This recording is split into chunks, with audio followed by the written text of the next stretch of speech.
প্রিয় শিক্ষার্থীবৃন্দ, আসসালামু আলাইকুম। আমি তোমাদের এখন একটি ধারা ফ্লোচার্ট শেখাবো। এখানে 100 স্কোয়ার দেওয়া আছে। তো অনেকেই কমেন্ট করেছিল যে স্যার আপনি তো এন দিয়ে আমাদেরকে শিখিয়েছেন, যদি এন এর পরিবর্তে এন না থেকে, অর্থাৎ এনতম পদ না থেকে, এন না থেকে যদি এখানে সংখ্যা থাকে তাহলে আমরা কেমনে করব। তো আজকের ভিডিওটি যদি তোমরা মনোযোগ সহকারে দেখো তাহলে যে কোনো ধারার ফ্লোচার্ট তো পারবেই, এমনকি এই যে আমি 100 লিখেছি, এখানে 100 থাকুক বা এন থাকুক বা অন্য যে কোনো সংখ্যা থাকুক না কেন, তুমি কিন্তু আজকে বুঝে যাবে। অর্থাৎ তোমাদের প্রতি আমার অনুরোধ থাকবে মনোযোগ সহকারে সম্পূর্ণ ভিডিওটি দেখার। তো প্রিয় শিক্ষার্থীবৃন্দ, আমি এখন তোমাদের একটি ধারার ফ্লোচার্ট করাবো। এটি হচ্ছে আইসিটি বইয়ের 5ম অধ্যায় প্রোগ্রামিং ভাষার ফ্লোচার্ট। তো এই অধ্যায় থেকে তোমাদের বোর্ড পরীক্ষায় যে প্রশ্নগুলো আসে সেগুলোর মধ্যে এই ধারার অঙ্কই বেশি আসে। তো ধারার ফ্লোচার্ট, অ্যালগোরিদম আর যদি প্রোগ্রাম পারো, 3টা জিনিস পারো, তাহলে দেখবা যে সৃজনশীল প্রশ্ন উত্তর করতে তোমার কোনো সমস্যা থাকবে না। তো তো ধারাবাহিকভাবে আমার এই ইউটিউব চ্যানেলে আইসিটি ক্লাস আপলোড করা হয়। তো ফ্লোচার্ট শেখানোর পর আমি তোমাদের প্রোগ্রাম শেখাবো। প্রোগ্রাম শিখিয়ে এই 5ম অধ্যায় থেকে যতগুলো সৃজনশীল প্রশ্ন আসছে বা বিভিন্ন বোর্ডে আসছে সবগুলোর উত্তর করে দিব। তো আশা করি তোমাদের উপকারে আসবে। তো প্রিয় শিক্ষার্থীবৃন্দ, তোমরা যারা আমার এই চ্যানেলটি সাবস্ক্রাইব করেছো তোমাদের অসংখ্য ধন্যবাদ। আর যারা এখনও সাবস্ক্রাইব করো নাই, সাবস্ক্রাইব করে নিও, কারণ আমার এই চ্যানেলে শুধু আইসিটি ক্লাসের ভিডিও আপলোড করা হয়। আইসিটি ছাড়া অন্য কোনো ক্লাসের ভিডিও আপলোড করি না। তো তোমাদের বোর্ড পরীক্ষা অবধি পর্যন্ত আমি কোনো না কোনোভাবে তোমাদের সাহায্য করে যাব। তো ঠিক আছে, আমরা এখন ক্লাস শুরু করি। দেখো, এখানে আমি একটা ধারা লিখেছি, এই ধারাটির ফ্লোচার্ট করতে বলছে। তো আমি গত ক্লাসে ধারার ফ্লোচার্ট শিখিয়েছিলাম, তবে সেখানে 100 ছিল না, এন ছিল। তো আজকের ক্লাসটিতে আমরা এন না দিয়ে 100 দিয়ে শিখব, কারণ কয়েকজন কমেন্ট করে জানিয়েছিলেন যে স্যার এনের পরিবর্তে অন্য কোনো সংখ্যা দিয়ে আমাদের একটা ফ্লোচার্ট শিখিয়েছে। আচ্ছা, তাদের কমেন্টের উপর ভিত্তি করে আজকের ক্লাস। তো দেখো, যখনই আমরা ধারার ফ্লোচার্ট বা যে কোনো ফ্লোচার্ট করব, প্রথমে আমাদের কী করতে হবে, শুরু করতে হবে। তো আমরা জানি যে ফ্লোচার্টের শুরু প্রতীক হচ্ছে কি, ডিম আকৃতি। সরি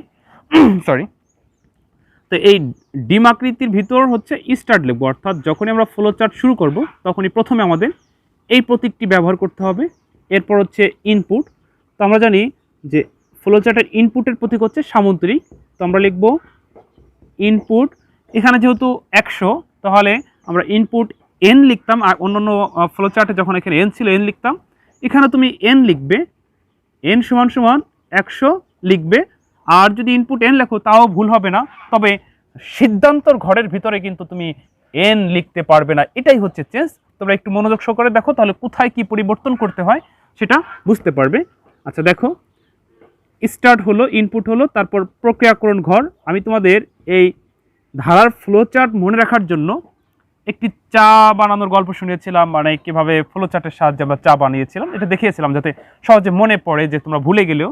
তো যাই হোক, তো প্রথমে আমরা লিখব এস সমান সমান 0, অর্থাৎ যোগফল সমান সমান 0, আর চলক হচ্ছে প্রথম পদ। ধরো চলক আই সমান 2 লিখলাম, অর্থাৎ এখানে যদি 2-র পরিবর্তে অন্য কোনো সংখ্যা থাকতো সেটা হতো।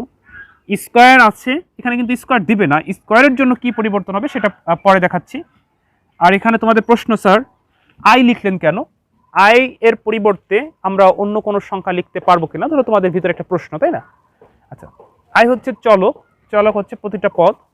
তো ইংরেজির ছোট হাতের বর্ণের যে কোনো অক্ষর তুমি চলক হিসাবে ধরতে পারো, অর্থাৎ এ থেকে জেড পর্যন্ত যে 26টি বর্ণ আছে, তোমার ইচ্ছা তুমি যে কোনো বর্ণকে চলক হিসাবে ধরতে পারো। যেমন আমি এখানে আই ধরছি, তবে ছোট হাতের হতে হবে।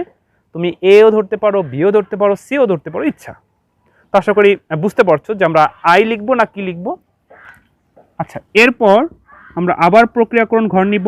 এটা হলো ফ্লোচার্টের মানে ধারার ফ্লোচার্ট। এই একটি ফরম্যাট তুমি মনে রাখবে, তাহলে যে কোনো ধারার ফ্লোচার্ট কিন্তু পারবে। ওকে, আচ্ছা এবার দেখো, এবার আমরা কি লিখবো, এবার লিখবো হলো আই সমান সমান আই প্লাস ব্যবধান, অর্থাৎ প্রথম পদ এবং দ্বিতীয় পদের একটা পদ থেকে আরেকটা পদের যে ব্যবধান, সেই ব্যবধানটা এখানে আমরা লিখব।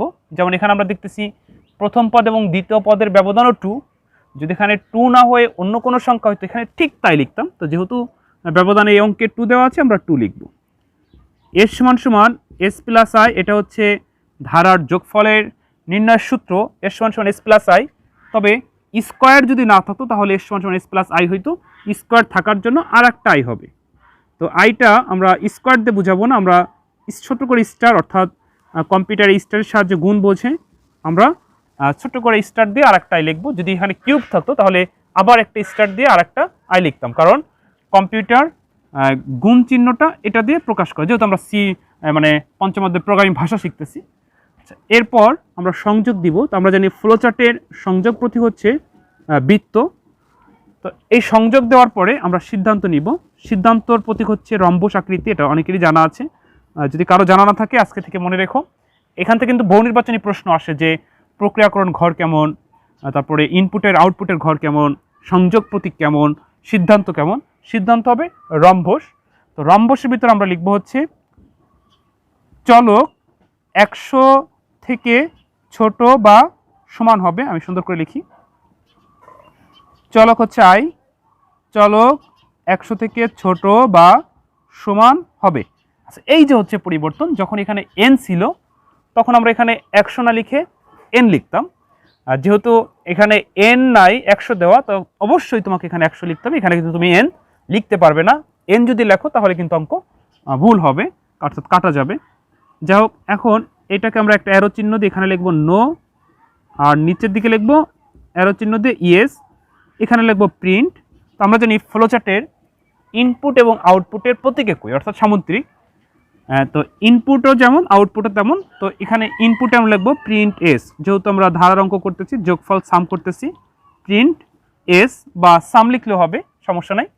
তো যে কোনো ফ্লোচার্টের প্রিন্টের পরে তোমাকে শেষ করতে হবে। তো আমরা জানি ফ্লোচার্টের শুরু প্রতীক ডিমাকৃতি, শেষ প্রতীকও ডিমাকৃতি। তো শুরু প্রতীক স্টার্ট লিখেছিলাম, আর শেষ প্রতীকে ইন্ড লিখবো।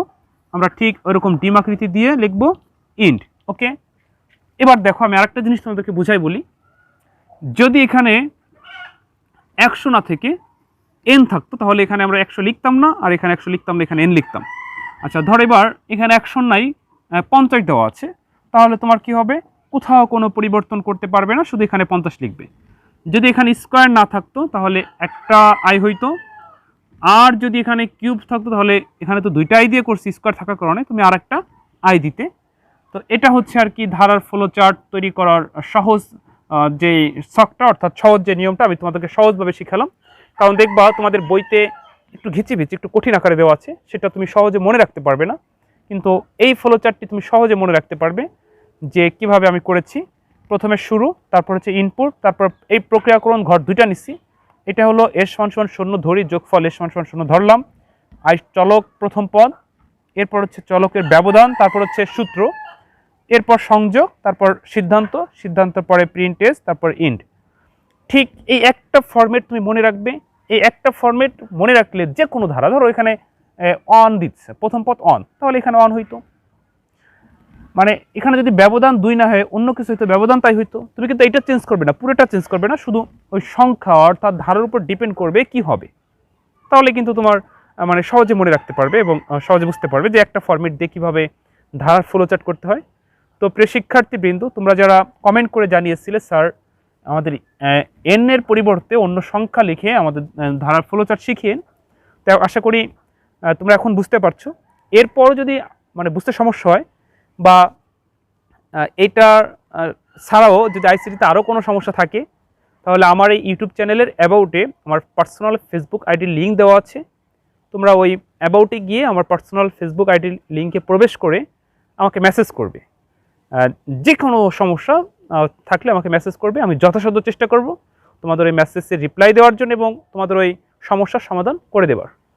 তো প্রিয় শিক্ষার্থীবৃন্দ, তোমরা যারা আমার এই চ্যানেলটি সাবস্ক্রাইব করেছো তোমাদের অসংখ্য ধন্যবাদ, আর যারা করো নাই করে নিও। তো ঠিক আছে, ভালো থেকো। অন্য কোনো দিন অন্য কোনো ভিডিওতে আবার দেখা হবে। আসসালামু আলাইকুম।